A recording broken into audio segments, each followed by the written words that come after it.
Welcome to the Hellmouth. Hope everybody's 5x5. This is Major Slayage, Ket Arik, Rewatch, Buffy the Vampire Slayer. My name is Eric, and to my right, your left, my gorgeous, hilarious, brilliant, talented wife and co-host. You know her as half the powerhouse duo that is Kim and Ket Stay Alive, maybe.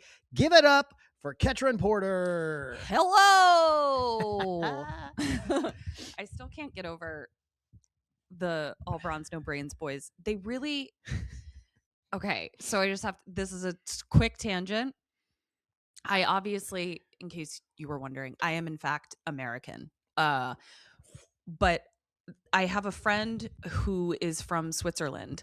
And one of the things that she told me very early on was that, like, and she didn't mean it as an insult. It was just an observation where she was like, you are the most American that I've ever met. And at first I was like, that borders on insulting because there are so many aspects of Americanism that I'm not a fan of. Right. But what she was talking about is like an animatedness, I guess, or whatever. And so then to hear Tony and Dave be like, oh my gosh, it's just so much energy. How do the Americans do it?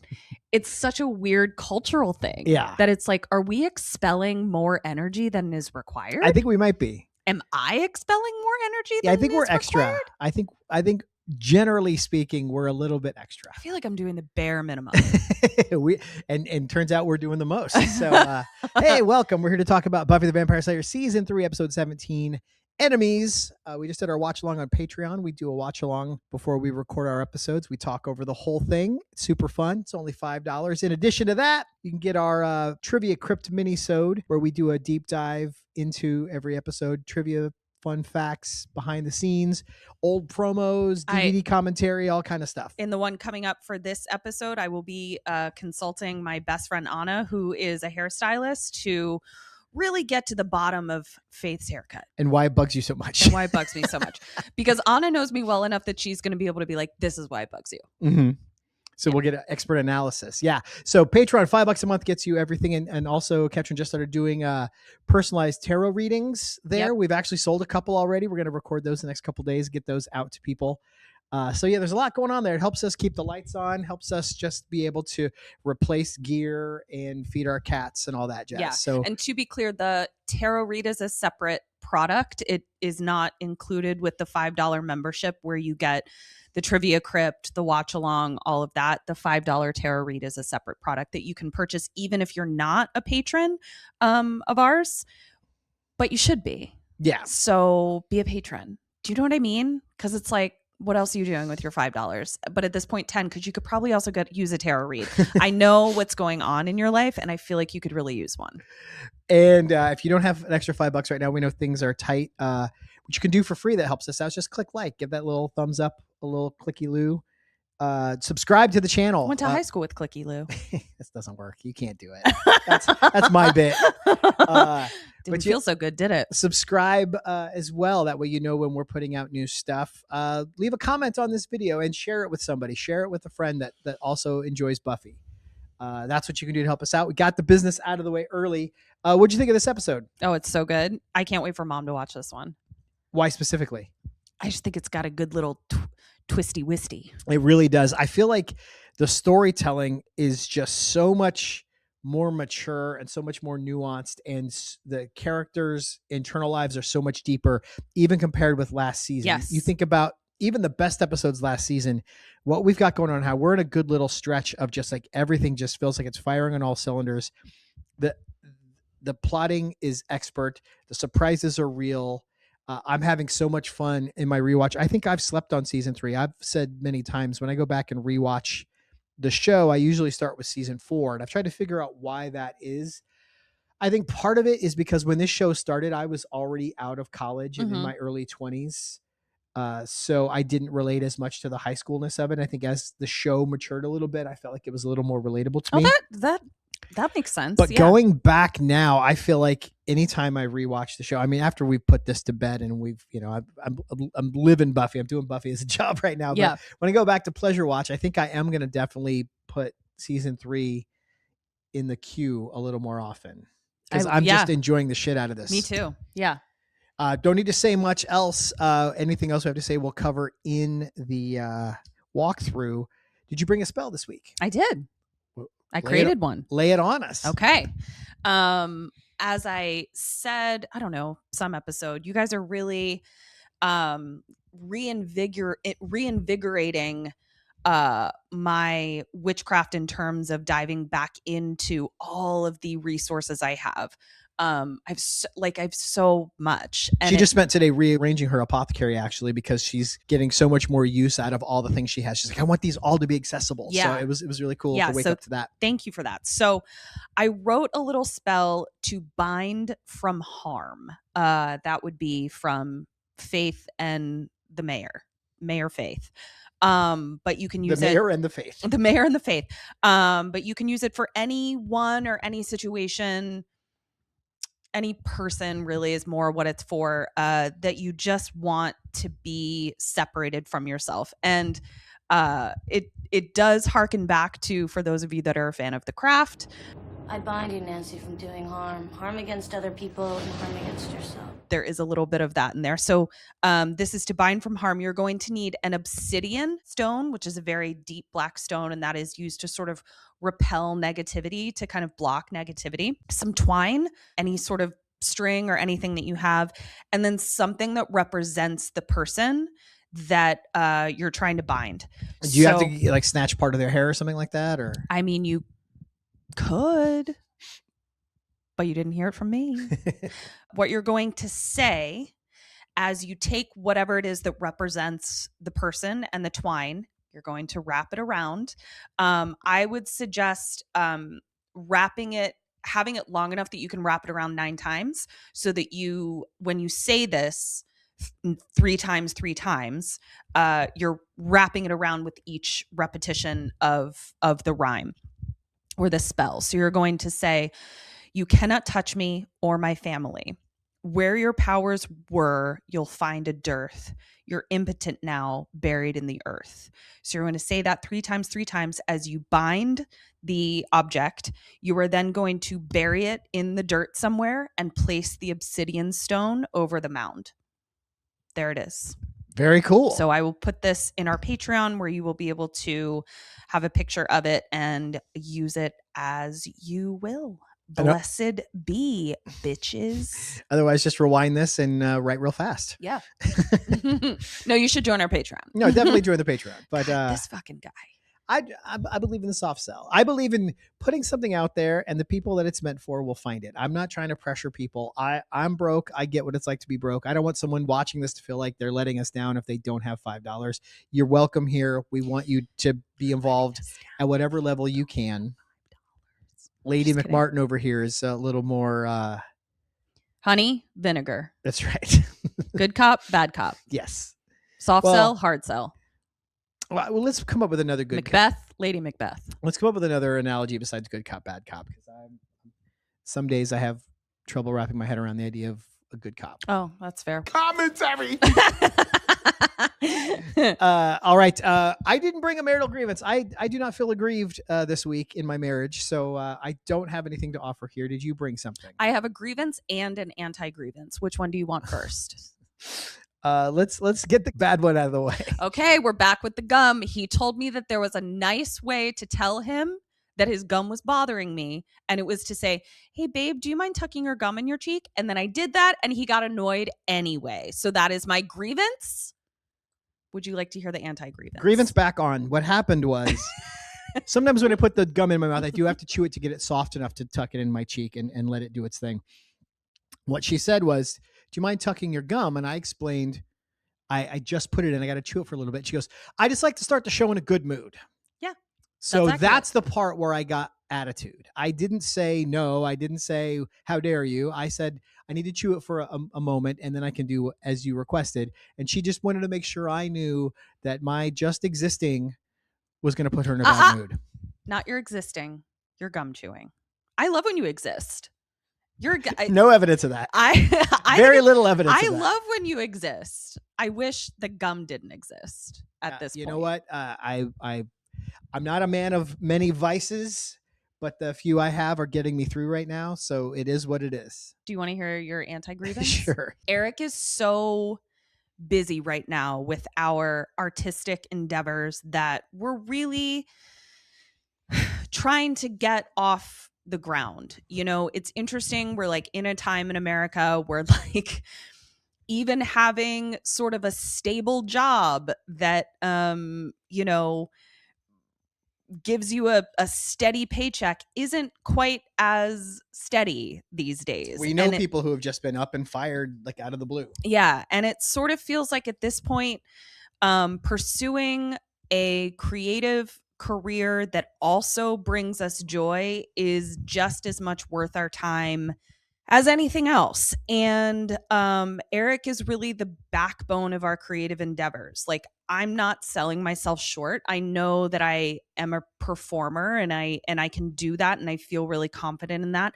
But getting it out into the world is only because of Arik. And he has so many talents and things that he's knowledgeable about and things that he's good at that are not only things I don't know how to do, but they're things that like I don't want to know how. Like they make me upset. Like I don't enjoy, I can't do them and I don't want to do them.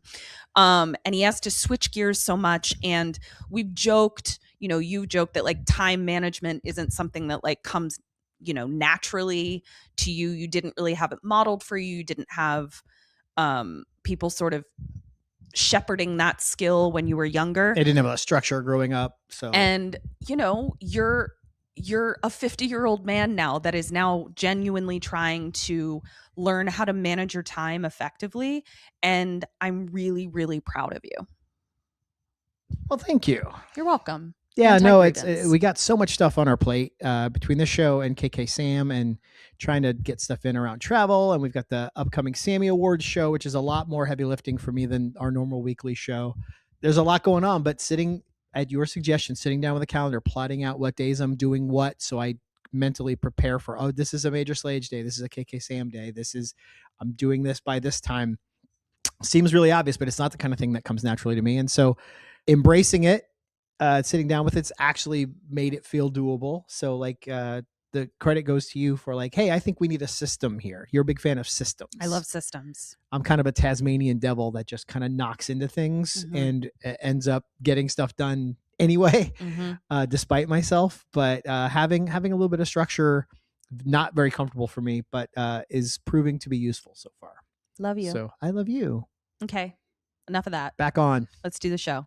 Bangel went to the movies and it was too horny. This was tough. I felt genuinely bad for them at this moment. Like they're trying to have the aspects of a normal relationship that they can have, and it is just becoming that much more difficult. Yeah. You know, because it's like, is sex everything in a relationship? Of course not.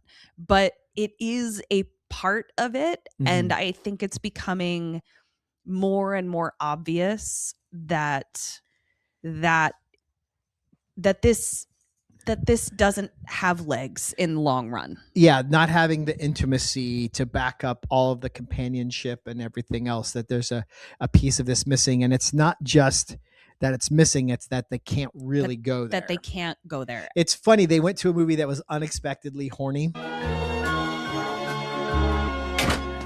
I can think of at least 2 things wrong with that title. Yeah. This reminds me, this movie comes up a lot on the show. I'm going to trivia crypt it, by the way. I think it was called Le Banquet d'Emilia or something. The Banquet of Emilia. We'll find out all about it. At first I thought it was chocolat. Oh. Because they said something about chocolate and food in it. Yeah. The time period that this was. I was like, I wonder if that's chocolat. So I'll trivia crypt it. But I remember I was 16 at the time, had a girlfriend. My parents... right before they ended up breaking up, they went on a rare movie date to see Basic Instinct. And I was a film nerd. I loved films. I was a big Michael Douglas fan. So like there was lots of things about this that would have appealed to me. And they came back and told their 16-year-old son, oh my God, Basic Instinct is so good. You would love it. You should take your girlfriend. Basic Instinct is just... it's a brilliant thriller. It's one of the smartest movies I've ever seen. It's one of my favorite movies of all time. It's wall-to-wall tits and fucking. Really? And they told me to take my 16-year-old girlfriend to see Basic Instinct.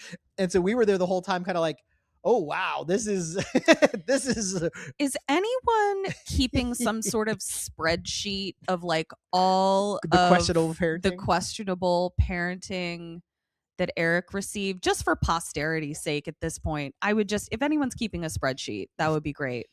It was a fantastic movie. We should watch it. I've never seen it. You've seen it at least twice. Angel's really sweet in that he, and I believe it. He's like, I can handle it. Like, I can handle the monkish restraint that this requires. Poor Buffy, though. I mean, like, I really She's think also horny, and she's 17. Like, what is she thinking? She's gonna go her whole life in this sort of like chaste relationship. Like, I mean, there's an element of like immaturity here, or Right. where I'm just like, Buff, come on, you know, like, it's not, I get it, she's in love, but boy, oh boy, they'd almost have to come up with some kind of like because it's the happiness. Yes. It's not the orgasm itself, where she has to sit in a chair and watch him hate fuck people he's not into yeah. to get his rocks off. Like that's the form that But intimacy would have to because take. I want her to get her rocks off. No, she would have to also He's had his rocks. Let her have some rocks. She'll also have rocks. Yeah. And he'll sit in the same chair and watch her. But that's kind of the only way they're having anything. It's only rocks for them. Couple questions. First of all, Tony and Dave, you guys said that you don't like Buffy and Angel kissing. We strongly disagree. Generally, I think they do pretty horny kissing. Yeah. However, we saw what you were talking about in this particular Yeah, kiss. This one was very Mormons that just got married and somebody said, you may kiss the bride. This is right before Faith shows up and calls them lust bunnies. This was the least lustful kissing these two have ever done. They are definitely, I think you said, they were leaning into, let's not get like they're pumping the brakes. But this was some weak ass kissing, and it was the first time. So yeah, we recorded an episode with Tony and Dave, All Bronze No Brain. It's not going to come out for several weeks. We'll let you know as it gets closer. A lot of fun recording with those guys, but we definitely had a disagreement about Buffy and Angel kissing. But having just talked to them about it, I kind of agree with what they were saying. Oh, another thing I want to trivia crypt. A weird saying that is definitely a saying. He didn't make it up. When people say safe as houses. Safe as houses? And I tend to be a repository of weird old arcane, like old man sayings. Yeah. I've never heard that before. I've definitely heard it, and I don't get it. Why are houses the safest thing? People break into them all the time. Yeah. Faith comes over and is like, the council wants us to go patrol in this particular place. In her shiny, puffy jacket. You weren't feeling it. I wasn't feeling a whole bunch of stuff Faith was doing today. So Fuffy's patrolling. Weird note, though. She says they want us down on, and she names some street. Mercer. The council tells them where to patrol?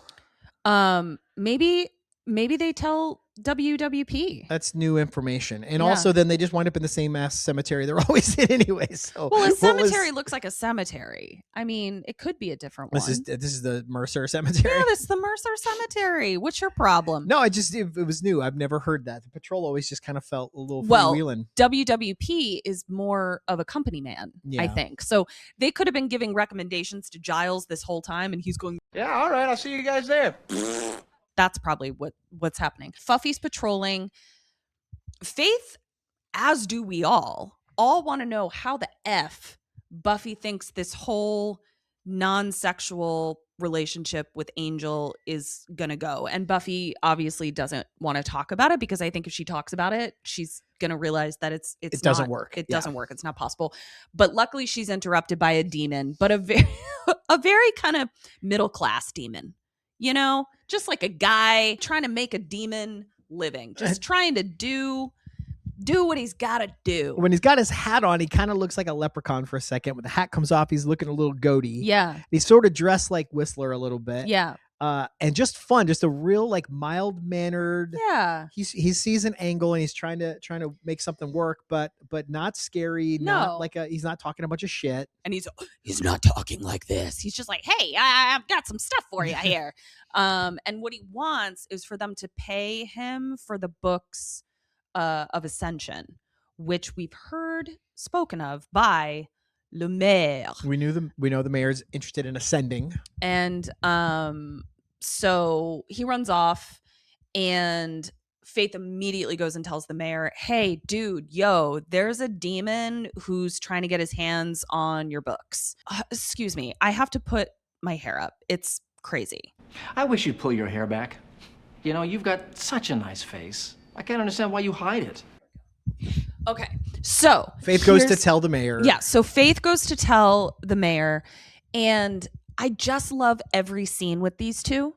It's so bittersweet. It's so lovely because, yes, they are the big bads of the season. They're demonstrably bad guys, but the relationship that they have just within their own little universe is something that Faith has clearly never had. Well, you And pointed. he's so not sexual. Yeah, about no, it. he makes a comment about, oh, why do you wear your hair down? You've got such a lovely face. It'd be nice to see it. But it's not like a creepy old man No. telling a girl to smile. No. He's like, it's something a father would say. Yeah. You're so pretty. You shouldn't hide that face. Also, I didn't mean to just put my hair up right before the Show mayor. off your pretty face. Yeah. You were listening to the mayor. And you can tell that Faith doesn't know how to process this type of attention because she doesn't get shitty. She gets weird. She gets awkward, but she doesn't have some comeback. You know, Right. she's just uncomfortable. She's not practiced with accepting kindness. Yeah. But the mayor is a bad guy, and he tells us by pouring a glass of milk. If there's one thing that KK Sam knows, it's that Big Milk sponsors all bad guys. And this is no different. He's got a pitcher of warm milk Just room temperature milk sitting on a credenza. and pours Faith a glass who doesn't drink it. Right. And he's giving her all of the lines, which I think have largely been debunked about how much calcium and vitamins is in milk. Like, There's nothing uncool about healthy teeth and bones. But I think we've learned that there's other foods that provide just as much calcium. That was all marketing. Big Milk propaganda. We go back to the library. Buffy is telling the gang about the books of Ascension. And I wrote, Willow looks so cute. She's wearing like a sweater with like a little collared shirt underneath of it. It's got a design on it of a horse in a carriage whipping a carriage driver who's pulling the... I loved it. It was so cute. They're trying to kind of figure, like, what are the books of Ascension? What are all these? Giles isn't sure. And Willow is like, I'm sure. I kind of went and looked at the books you told me not to look at, and there's stuff in there about them. And we talked about, and we mentioned this a lot, knowing where she winds up in season 6. Yeah. The clues have been here the whole time. Although you're watching it the first time through, you just think, oh, she's just eager. She's just an eager student who wants to be more advanced than she is. And Giles is trying to steady her, trying to, ease her way into the magics. But yeah, she was an addict like from the jump. Yeah. Spoilers, Mom. Giles and WWP then go and look at the book, and we learn that there was a time that the Ascension happened before, and an entire town disappeared in the year 1723. So it's not looking good. Oh, super important plot point. They are framing Giles so that everyone is very aware of how absolutely hot Anthony Head is. Like, they are just like, in case you were unclear, we're going to set up every shot so that there's no way of missing Well, it. he's still dressed very sharp, but his posture is very laid back. He's not wearing a jacket anymore. He's got these angles they shoot him at where he's casting these looks. Also, it seems like he's shoving something in his mouth every time. Yeah. This one lost her mind over the lollipop last week. He's like, how about we stick a big banana penis in his mouth and see how you like that? It feels predatory at this point. Cordy also comes in. Cordy's got a game plan as well. And she tells WWP, she's like, I have an English paper to write and you're English. And I study best at a really nice restaurant at around 8 p.m. She looks dashing as well in this long coat that's red. So it's the kind of coat that you love and you own a few different versions of. Mm-hmm. But it's in my favorite color. So it was like best of all possible. Are you going to get me one? I'm thinking about it. Okay. Because you've owned an orange coat like that in the past. Mm-hmm. You currently have a green coat and a black coat like that. I love those. We don't yet have you in red. I do, in fact, live in Southern California, though, and don't really have as much opportunity. Yeah, she wears the shit out of them when we go to Wales. Yeah. And I did write, like, we talked last week about Cordy's ethics of boyfriend stealing, where I think that Cordy has stolen a boyfriend or two. I don't think the ethics of boyfriend stealing for Cordy are that you don't. It's that there are rules if you do. And also there are things that you're just going to have to deal with if you cheat on Cordelia. Right. And it's that I'm going to throw myself at a hot Britishman directly in front of your she's going to win the breakup. Yeah. For sure. Yeah. No and question. we still have issues with this entire 100%. situation. However, I do like that it's Cordy pursuing him and not the other way. Although if he plays into it at all, that's disappointing and gross. But if he was obsessed with her and waiting to see her after class and all kind of weird shit, it would be way worse. Yeah. This is schoolgirl crush on an authority figure, which we get. Mm-hmm. I don't remember how this plays out, so we'll have to see how he plays it. But I mean, she's putting a full court press on him. Yeah. And he's not made of wood. Yeah. Well, part of him's probably made of wood at this point. WWP wants to enlist Faith to get the books, for free, basically, not pay the demon 5,000 buckaroos. And everyone's kind of like, where is Faith anyway? Because they think that she would be good at the persuasion. Portion of the plan. She took it upon herself because here comes Faith busting in the really lackluster apartment of this poor lower middle class demon who is truly just trying to get by. He's not even dressed like a demon. I mean, he's just dressed like an accountant's assistant. He's really. dressed like Chandler from Friends. Yeah, yeah. Like, this was she's gonna get the books. This was a disturbing scene. This was disturbing as shit. Oh my God, it was so dark. He's like, here's the books, and 5,000 is negotiable. We can, and she just pulls out a knife. Give him a good Cold blood. And it wasn't in self-defense, and Nope. it wasn't, he was about to kill somebody else. He was a harmless little nebbishy guy who she just whop multiple times. And then when he fights back, she stabs him a lot. Literal blood on her hands. Yeah. She seems shooketh. She seems like this shocks her to her core a little bit. I think she was. And I can't wait to sort of talk about Faith's layers when we get to them. Yeah, I think she's a big swirl of, I don't think there's any one, there's a layer of deceit and the truth. I think it's all mixed up with her. Agreed. I think her snow globe is constantly in flux. What a weird way to do that. That's how I do it. Faith kills the demon and she goes right to Angel's lair. Now here's where the layers start being revealed. We know that Faith is a double agent. We know that she claims to have not cared about accidentally killing Alan. We also see that when left alone after a kill, she feels a certain way about it in spite of herself. Now, she goes to Angel and is very much being, I'm going to say she's throwing herself at him, but she's using a different tactic by saying, like, I'm in trouble. I just killed a demon out of cold blood. Here's the blood on my hands. And I don't know what to do about this like urge I have. Right. Picking up on the conversation they were having when Wesley busted in on them during Consequences. Yeah. When Angel was kind of reaching her a little bit and talked about how the darkness is going to take her over.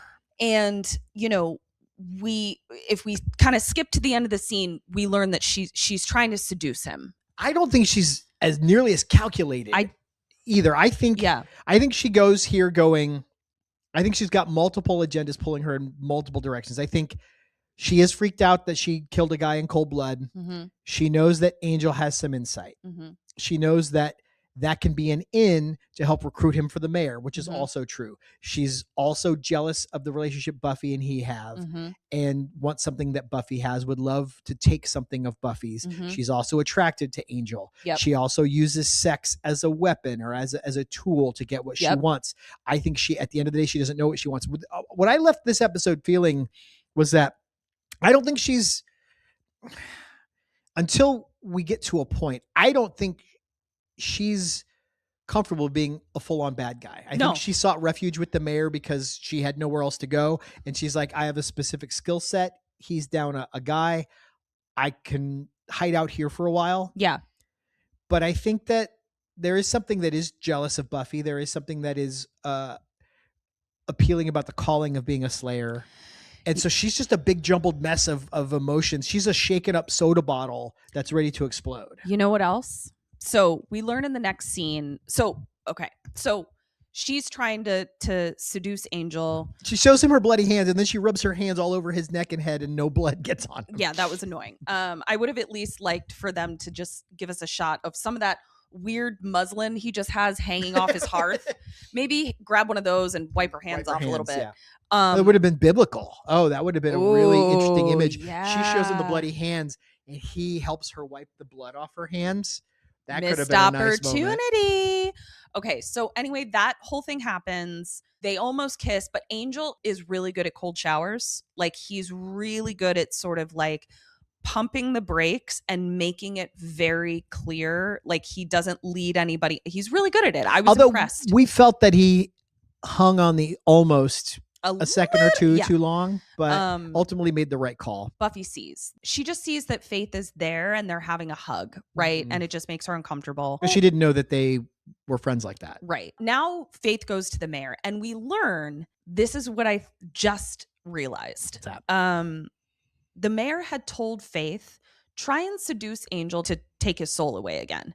Try to give him a happy, just like Buffy did. It appears to make him lose his soul. I think Faith wants to be a person that gives someone that level of happiness. I think it would have made her feel, I think she feels like shit that she couldn't give Angel that level of happiness. And here's yet another thing That Buffy's better that at. Buffy is better at. I think they could have banged on the couch. It wouldn't have given Angel enough of a happy to lose his soul. Of course. No, what I'm saying is just like there's this other layer of like I want to be somebody's Buffy. Right. You know, and Buffy has this absolutely like timeless eternal power to make a demon so happy that he It interferes with a curse. interferes with a curse. Yeah, and she's just, because spoiler alert, by the end of the episode, all of her jealousy about Buffy comes out. But we'll talk about that when we get there. The mayor is unthwarted, though. He was like, all right, let's shift gears. Let's figure out some other way to He's unflappable. He really is. He doesn't get stressed out. If he wasn't a fucking terrifying big bad, I'd say there's a lot to be learned from the mayor. Start a podcast. Yeah. So he's like, all right, we'll have to take Angel's soul by force and painfully. No big.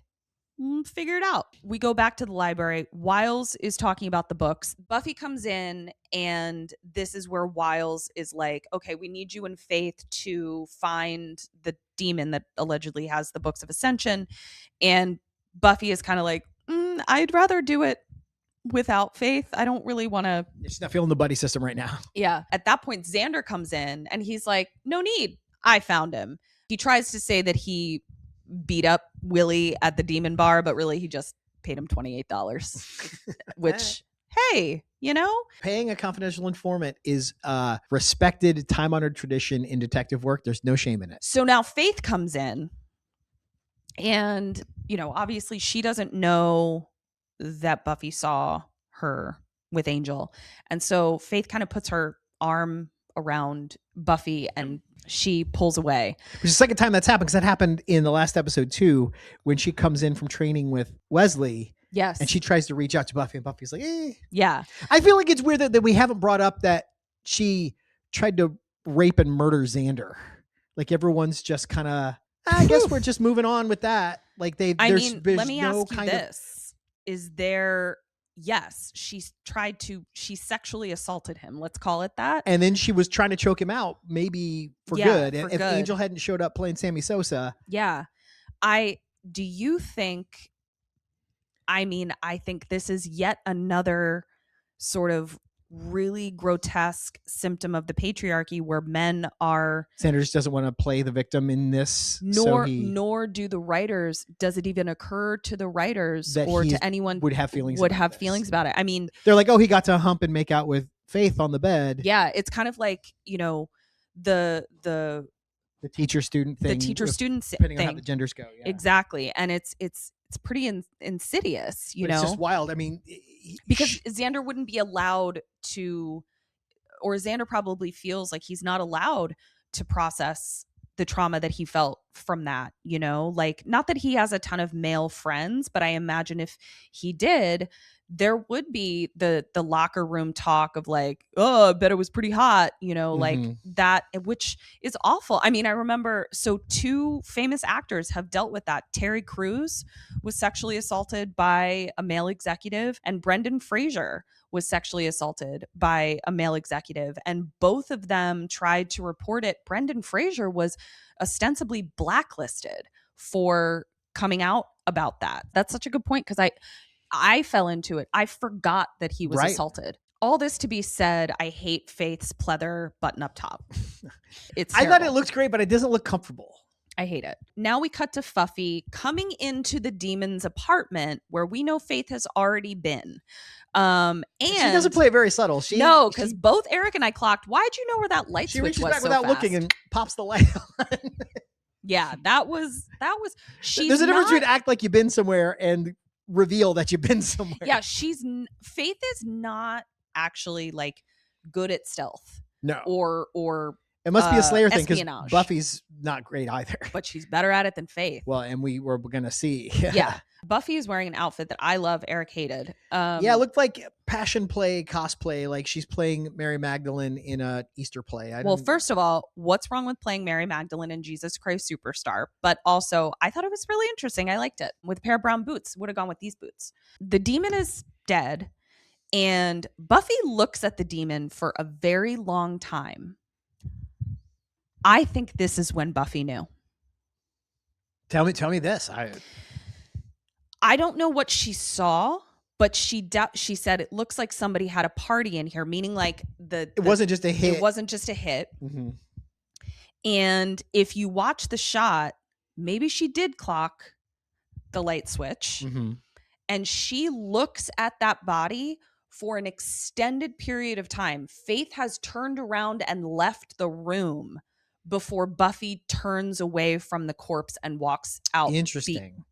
After her, and I think Faith probably gives her a little bit of information. She just looks like it was a party, and Faith says maybe he fought back. It's like, why are you defending whatever? Yeah. So we were wondering by the end of the episode in the watch along, like, where did, spoiler alert, the whole kind of plan come together, which we'll talk about more. I'm realizing in real time, I think it was right here. But she.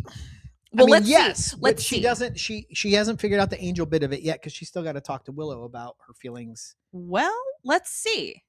Okay, let's see.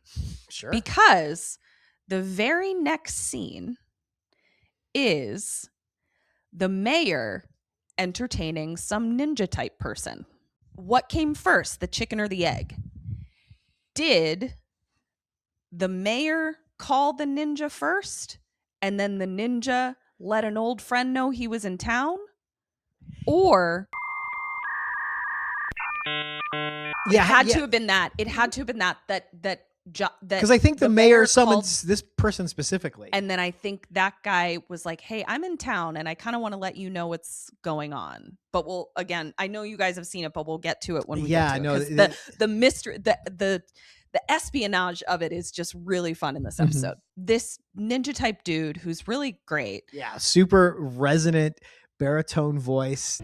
The deadliest magics are needed to rob this creature of its soul. Creamy, luscious voice. Hands that look like sweet potato fries. Very strange looking design. And he says, you risked great danger in calling on me. We know that the mayor doesn't give a shit because he's impervious. But we realize this is how the mayor has decided he's going to take Angel's soul, since he can't sex it out of him. Wuffy is now talking at school. Buffy is confiding about Angel and Faith. Buffy goes, yeah, I know. Faith would never do that. And Willow goes, Faith would totally do that. Angel wouldn't do that. So this is where my question comes in. If the plan is already hatched and she's got Angel on her side, then what is she just selling the con to Willow? No, maybe. Okay. Maybe the plan's not maybe it's all coming together. Maybe it's pieces. Okay, so she's got real feelings about Faith being there off hours. I think she's got real feelings about that. So what she does is, so she saw the body. This is what I'm hypothesizing. She saw the body, had a thought about it. The mayor calls the ninja. The ninja then goes to Giles and says, "Hey man, I'm in town. Thanks for introducing me to my wife.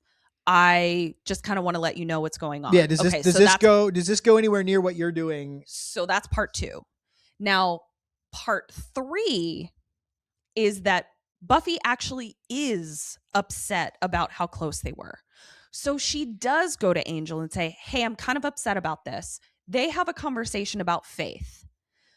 Part of that conversation is also, I saw her at the demon's house, and like weird. She was acting weird. And so now those and two, if they actually have this conversation, Angel could probably confirm. Well, she came to me the other night and said she killed somebody, so she probably did kill this guy. Yeah, so. There we go. And so now these two go to Giles, and Giles says, "Well, I have a ninja dude that just gave me some." That's where the plan happened. And so we're gonna. That's fun. It's fun. It was the only way to play it to make it work. I would love to have seen Buffy, because Willow calls her out. She's like, "Well, what did he say when you confronted him?" And she's like, "Oh, I didn't, because I'm a TV character and that's not how drama works." Or a teenage girl. Right. Or a girl in her 30s or 40s, because that happens to our friends a lot. Where they'll complain about their relationship problems, and we end up being like the advice givers, because we have a pretty decent relationship after 17 years. People look to us for like, how do you make it work? And a lot of it is just, fighting about shit that you are mad at the other person for and just saying it. Yeah, getting it out, communication, learning to tuck your gum when necessary. But we always say, well, what did he say when, you brought this up? And the answer is always, "Oh, well, I haven't yet. I haven't figured out how, or I'm maybe not ever going to." And so we're just like, I guess that's the thing about us, is like, we never wonder where the other person stands on anything. We're both very good at we don't simmer on stuff. We don't let stuff rot us from the inside. We kind of speak our minds pretty quickly. And generally we're able to squash things, before they grow into big problems. Mm-hmm. And so I would think, if anything, we probably err on the side of over communicating, but I would much rather be that than the couple that doesn't say anything and festers resentments. Yeah. Willow has my favorite line in this scene, but also I gotta say, at this point, I feel like the costume person is fucking with me. Because she wears overalls so often that it's making me feel like she's some sort of cartoon character. You know how cartoon characters like never change their outfit? Yeah.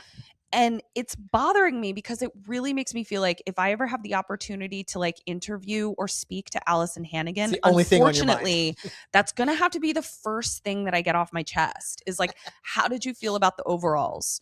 And I would have to just be like, I have to get this out. What if you learn? She goes like, "Actually, it was my idea. I loved overalls. I find them so comfy." And I was like, I really leaned on them. I lobbied to give me just as many overalls as possible. At least I'd have an explanation. Allison Hannigan, if you're listening. I love when you go into the minutia coma. It's not me. It's a lot. And it made me lose my place. So hold on. Now we go back to Angel's lair. Faith shows up again. And she's standing like a video vixen. Like her body language is saying more than her words. She's not really there to apologize, but she does reveal a lot about herself. And this is also where I'm like, she has an actual chip on her shoulder that she's using this espionage to sort of be honest while being dishonest. And it's really interesting because she says, "You don't trust me." And I think even though she's not trustworthy, I think she's genuinely upset that he doesn't trust her. Mm-hmm. And then she's just so damaged. And I think she's playing whack-a-mole with her emotions. Like things pop up and she's not in control of it. And she's just trying to hit the next thing to be able to keep moving forward. And one of her pieces of armor is being a victim. Like it's at one point, it's something about, I think it's in response to like, "You don't trust me." And Angel says something and she's like, "No problem. Join the club." Like, I'm just like, join the club. and first of all, anyone who says like join the club, I'm like, oh my God, you Why'd poor you say that like baby. Samantha from Sex and the City? And so she's standing there, and then we see that she's kind of holding something. She splashes blood on Angel's wife or Spectre, and Ninja Dude comes out of the woodwork and puts a whole, he spells him up. Right. And but it seems like the stuff's on him for a second. Angel takes a second to kind of realize what's going on. He's like, oh my God, you don't have to do this, whatever. My move would have been shirt off into the fire, get that goo off of me. But I think the beginning of the ninja spell was freezing him in place, because he like kind of says some stuff and then he shoots. But he doesn't really. Yeah. Yeah. Also, like, where did she have like a Dixie cup full of blood in her skin tight clothes? Right? Like, how did she smuggle that in? Hey, kid. It ain't that kind of movie. Yeah. Like, where was that? Good point. What a magic trick. So spells him up. The ninja slinks back into the shadows, and somebody gets up, but it's not Angel. It's Angelus. Or as Angelus says, Yeah. Angelus. I think Wesley's the only one that calls him Angelus. Everyone Yeah. else says Angelus. And they kiss hard in a very upsetting way. I hope Buffy doesn't see this. That was very upsetting. Spoiler alert, she does. God, I love David Boreanaz as Angelus.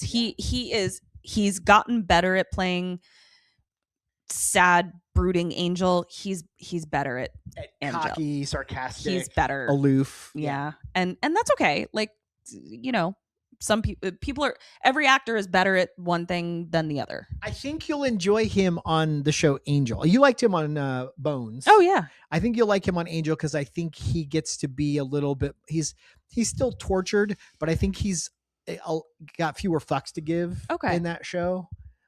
So when we finally get there, I think you'll enjoy where that character. I'm sure goes. I will. Faith is not immediately killed by Angelus, because I think Angelus would be curious about, like, what is this whole plan you have happening we also know here? he's not really. Yes, but in the moment, I was like, she's really lucky he didn't just snap her neck immediately. I think he's like, what do you have cooking? This is like fun. This is interesting. Yeah. And that's what Faith says. She's like, play nice with me. We'll call a truce, and I'll hook you up with the real power, being the mayor. It's funny when he's shit talking her. She's trying to be threatening, and he's like, I should have known you'd like it on top. You want to listen or you want to die? As long as you're there, I mostly want you to wriggle. you were like, know. what's the difference between wiggle and wriggle? I would like to know the difference between We'll have wiggle and wriggle. I suspect there's virtually no difference, but we'll trivia crypt that. $5 a month on Patreon. We'll figure this out.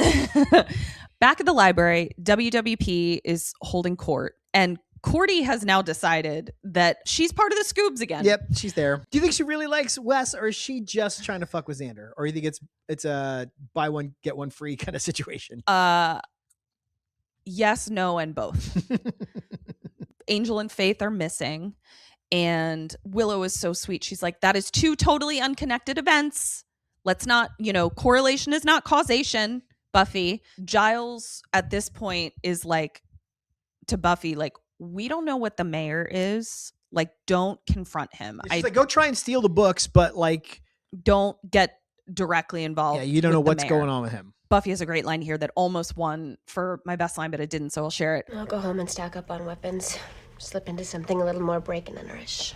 Faith brought Angelus home to meet her dad and, get the approval. Boy, oh boy, does the mayor just have absolute bangers for lines. And they're also, basic. He's so basic. Yeah, this guy, this human stuff he's into is so mundane. It's hilarious. And I feel like funny. It's so much more interesting than if he was a mustache twirling, like, arch villain. He's like a mamby-pamby dad guy. Yeah, suburban dad. Yeah. Who is just delightful to watch. Just is like, a walking eye roll, like just, oh, dad, like that's just, and it's so endearing. This was a brilliant character. Yeah, great idea and amazingly cast. And amazingly acted. Just no notes. Angelus is there and he's being very menacing and Angelusy, and he picks up a letter opener, and,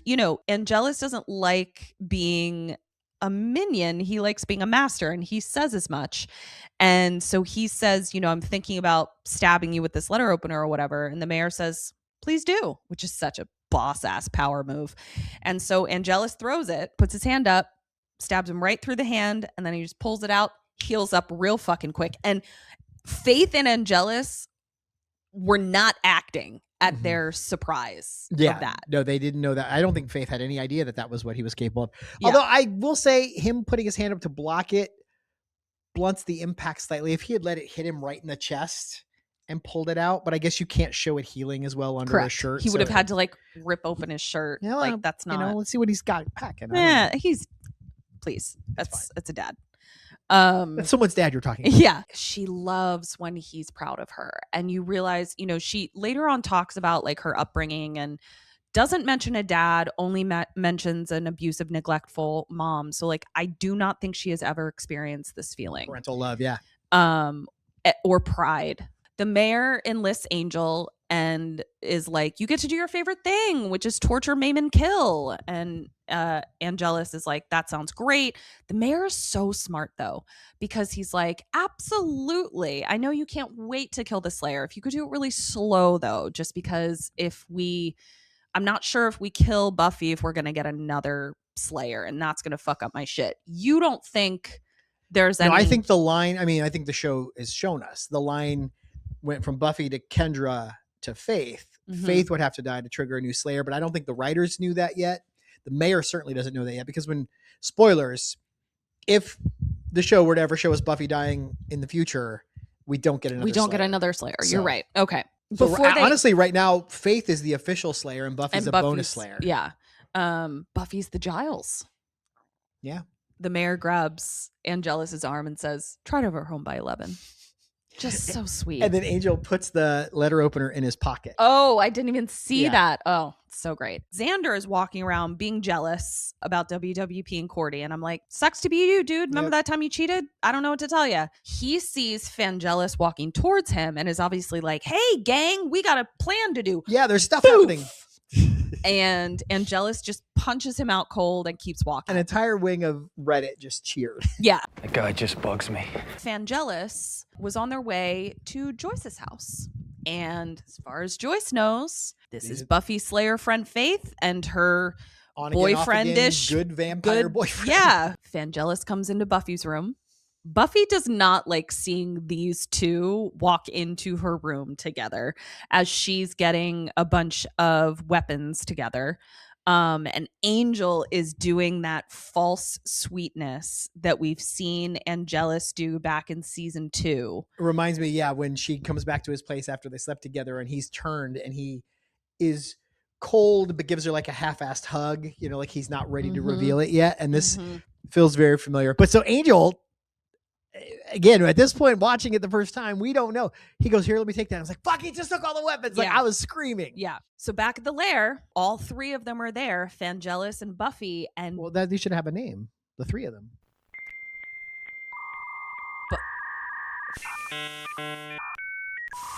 Fuffjealous. So Fuffjealous is all there. And what's really interesting is Buffy clocks that he's Angelus because he calls her Buff instead of Buffy. This show, you guys, this show is so good. Did you know? And he goes deep. And because, in retrospect, realizing this is all a put on, he's playing with some very real stuff. Yeah. Like the speech she had to give him on the hillside in Amends, where it's like, oh, you think there's still some good in me somewhere? If you could just reach it. Like, in order to sell this to Faith, he's going to a lot of real places, touching a lot of real wounds, which I think I'm only realizing now in retrospect, because at the end I thought it was a little abrupt that she's like, yeah, I need a break from all this. I think he had to play with some very real hurt in order to sell this con, and I think that it was too much. It was for a good cause, but it's way too uncomfortable. Yeah, because I think when Buffy enlisted him, I don't think she thought much further than that. Right. Much like she's not thinking much further than today with her boyfriend. She's not projecting into the future. Yeah, what's the future going to hold? Because it's the request was pretend to be bad until we can get information out of Faith. It's not, and you're going to probably have to dry hump her a lot and tongue kiss her. And then you're going to have to say hurtful things to me in order to sell it. Yeah. I feel like that's where Buffy and I differ. she's capable of seeing the big picture, but she clearly is also capable of only living in the moment, even to her own detriment, which is something that you and I have talked about.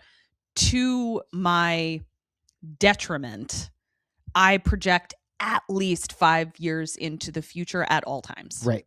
This is where Faith reveals that they have teamed up, that this is Angelus, we've teamed up, you're fucked. And then Angelus knocks Buffy out, and this was a bummer. That's the other thing, he had to hit her.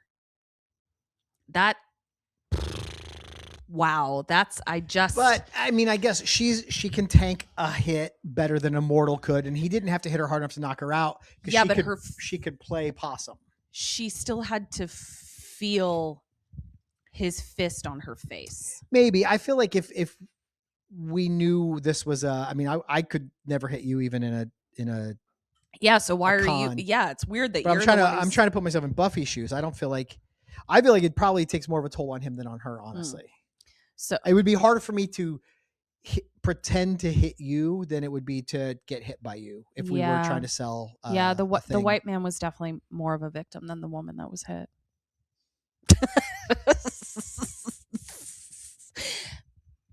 Anyway, so now we go to the library, and Waswardy is in there, and they find that Mayor Wilkins is actually like over 100 years old. So, because they find a picture of Mayor Wilkins from, old timey times, Civil War times, or whatever it is. And Oz has a great line. Wow, like father, like son.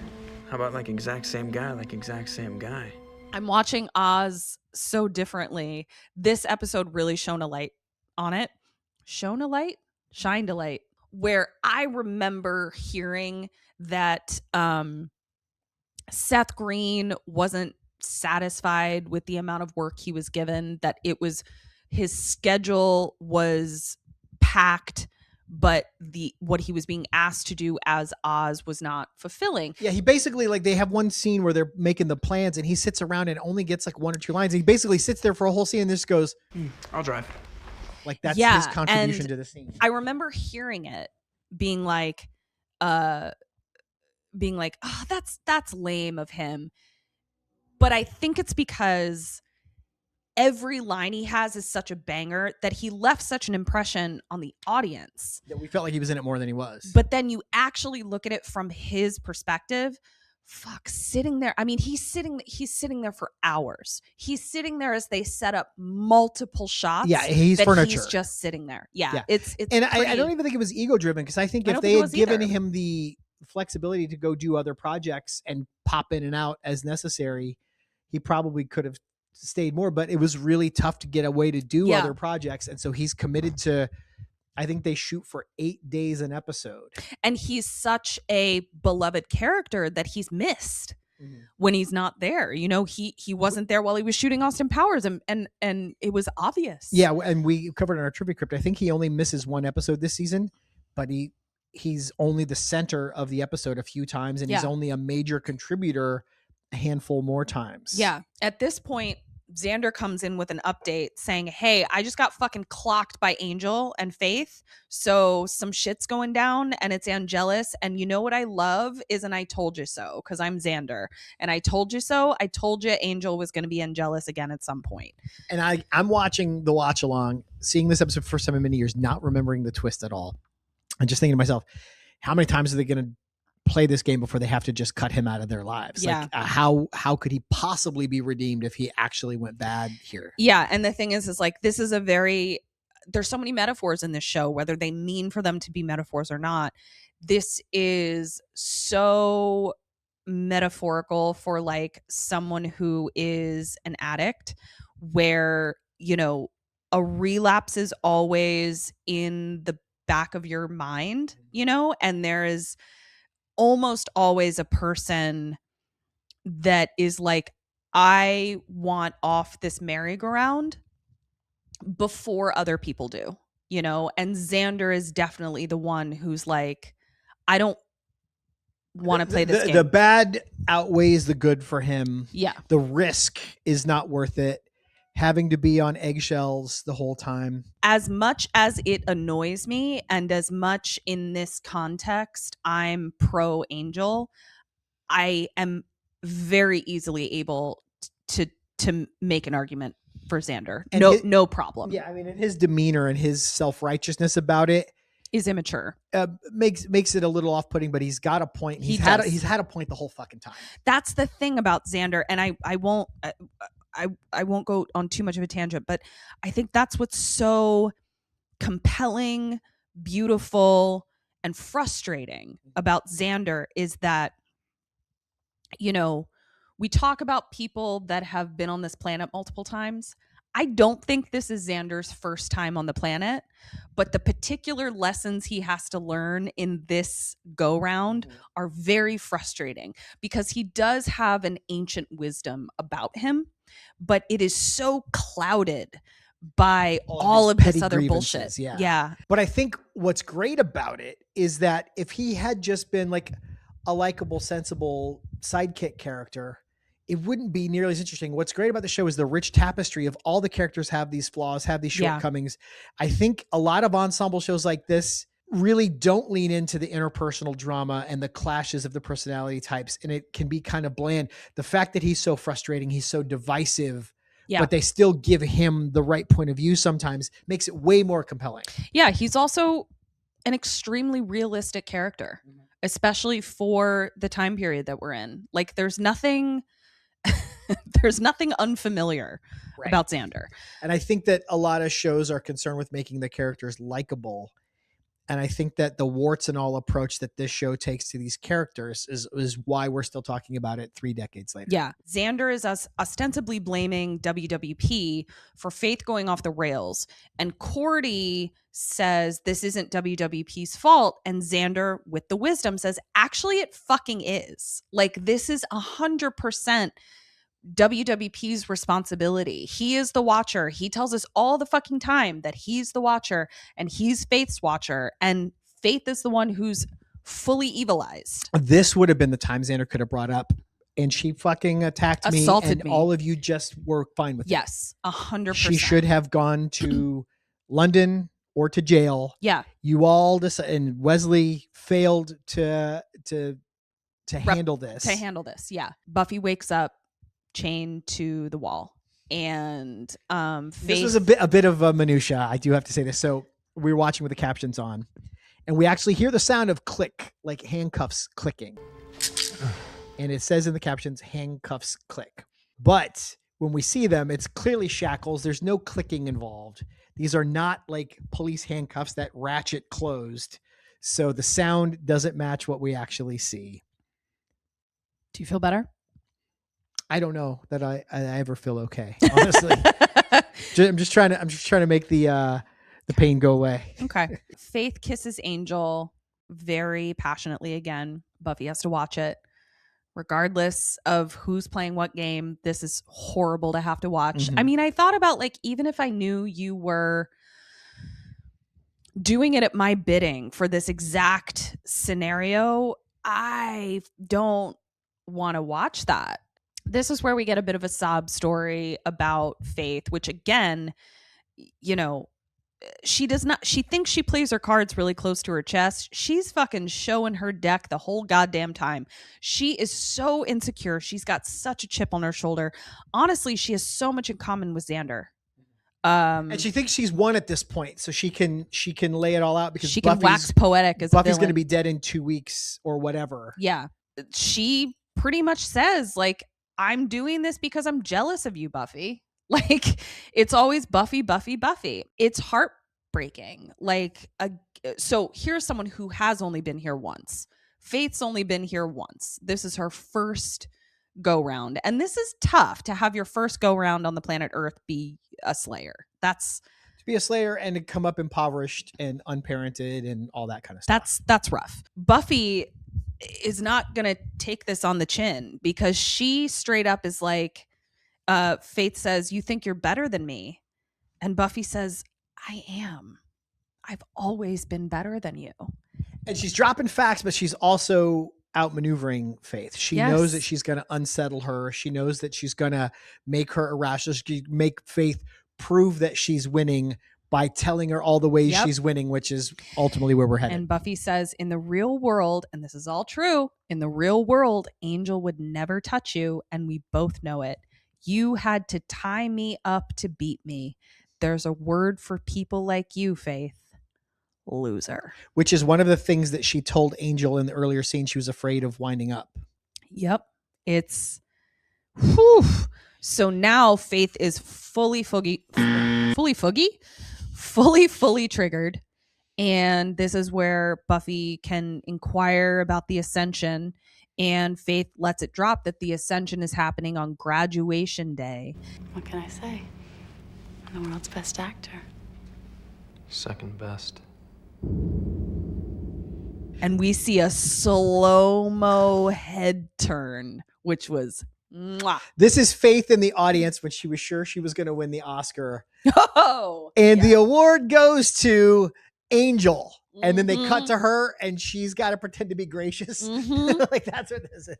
100%. They played her hard. This is where I wrote, when do you think they all came up with the plan? Did Xander know? When did he know? Xander didn't know shit.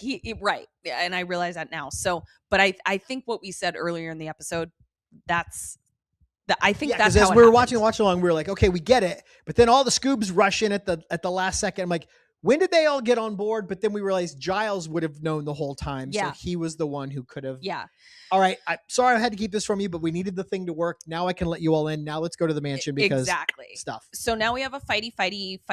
Now the only thing that was tough for me to swallow, and again, as an actor, I would have found a way to justify it. Faith runs. Faith escapes and nobody goes after her. So from Buffy's perspective, even though there's no physical wounds, Buffy is wounded. Buffy is depleted. I think she also, we know from previous episodes, there are aspects of Faith that she relates to. No, she's definitely said like, I've been lucky. Like I could be that. I could be that. So I think there is still that, like, it takes some pretty serious momentum for Buffy to shove the knife into Faith and to go after her and to be full Slayer at her. And I think but I feel like she could have. It would have made more sense for her to capture her, incapacitate her. She and Angel could have gone together, lock her up, get her some therapy, and or ship her the fuck out of here. I think the only reason they keep her around is because they know she's a loose cannon and she's likely to make other mistakes, and being able to exploit her could help undo what the bad guys are up to. Okay. Back at the library, the plan has been thwarted, and this is where we learn that the Ninja Man had come to Giles and said, "Hey, dude, your mayor fucking called me. Do you know about this?" And Giles ends up calling in a favor. And we learn that Ripper, in his Ripper days, consorted with this guy and introduced him to his wife. And I love the idea that he's got a rogues gallery of like shady demon folk that I don't remember this coming up. I also love that this guy goes home to a wife. Yeah. So cute. Sorry, I cut you off, babe. That's okay. Just this idea of a rogues gallery of demons that he's done business with in the past. I don't remember this coming up again, but it would have been a cool thing to see him calling in favors from time to time from the underworld. We do see that WWP was not in on the plan at all, which I love as well. And he's like, "I'm going to call the council." And Giles says, "Yeah, I think you should. We have a rogue Slayer." And this is where WWP goes, but if we have a rogue Slayer, it's my Slayer. Right. And if I tell the council, then I'm the asshole. So that was lovely. Mm-hmm. Ripper suffers no fools. Ripper's in the driver's seat. Yeah. Whenever WWP is around, Ripper's in the driver's seat, and I'm here for it, and I love it. And Wesley's in the child seat in the back.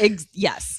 Now, okay, right here, Xander did in fact get punched by Angel, and he's pretty miffed about it.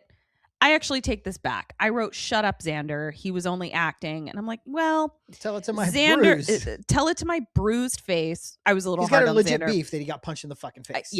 I was a little hard Angel on Xander. could have grabbed him and thrown him. 100%. You're totally right. Yeah. Talking about like, even though you're play acting, some real stuff comes up. Do you think Angel really just wanted to punch Xander for all the years of bullshit? I do.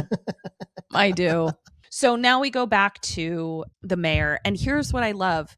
The mayor isn't punitive. He's not Mr. Faith. Trick who breaks the neck of a guy for fucking up. He's not the master. He's not Balthazar. I think he doesn't throw a hissy fit when the plan falls apart. I think he's genuine that he sees Faith as a daughter. I think that is the mayor's element of humanity. I don't think he's faking that. I think he loves her. I also don't think he's worried about any of this. I still think he thinks he's unstoppable. That's fair, but I also... The kindness he shows her. I think it's real. And I think that's why it's so... And I tend to agree with you, or is he just that fucking diabolical that he knows this is the way to manipulate Faith? That tough love, that reading her the riot act, that screaming about how disappointed he is, how she fucked up and you need to prove yourself or I'm going to kill you would not get results. But kindness, warmth, paternal energy is the way to win her. Because I don't know where this relationship's going. Now that's even darker. Mm-hmm. I don't know the answer. That's even darker. Wow. Now I don't even know, but like it makes me love this show even more. Yeah, it's so interesting. Because he just says, well, you win some, you lose some. And then he says, you know, that's okay. You lost all your friends, but he says, you'll always have me, Faith. And wow, that. And he says, let's go play mini golf. And Faith cracks a smile and she's like, she loves him. She's like, oh, something disappointing happened and someone's worried about comforting me and lifting my spirits. That's a new experience. Wow. It feels like it's hitting you all right now. Yeah. Yeah. I didn't. Yeah. The idea of like, when you feel like you fucked up, having a dad that you expect is going to be mad at you and then they're not is just I didn't realize that when I was watching it that was what was happening. So let's go play mini golf.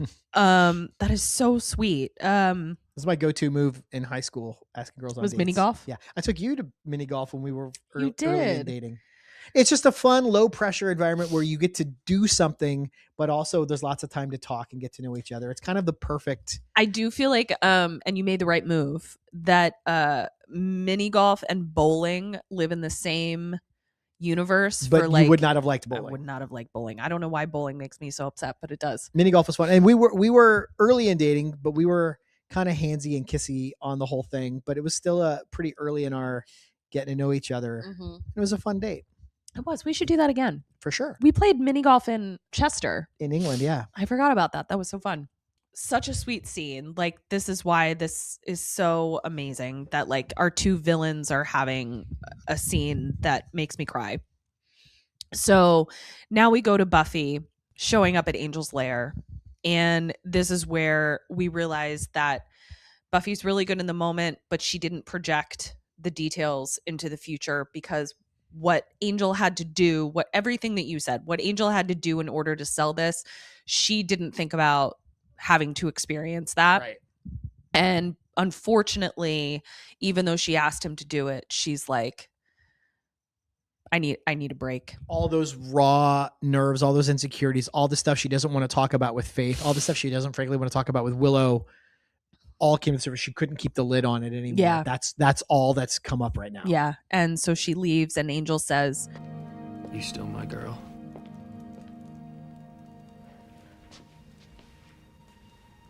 Always.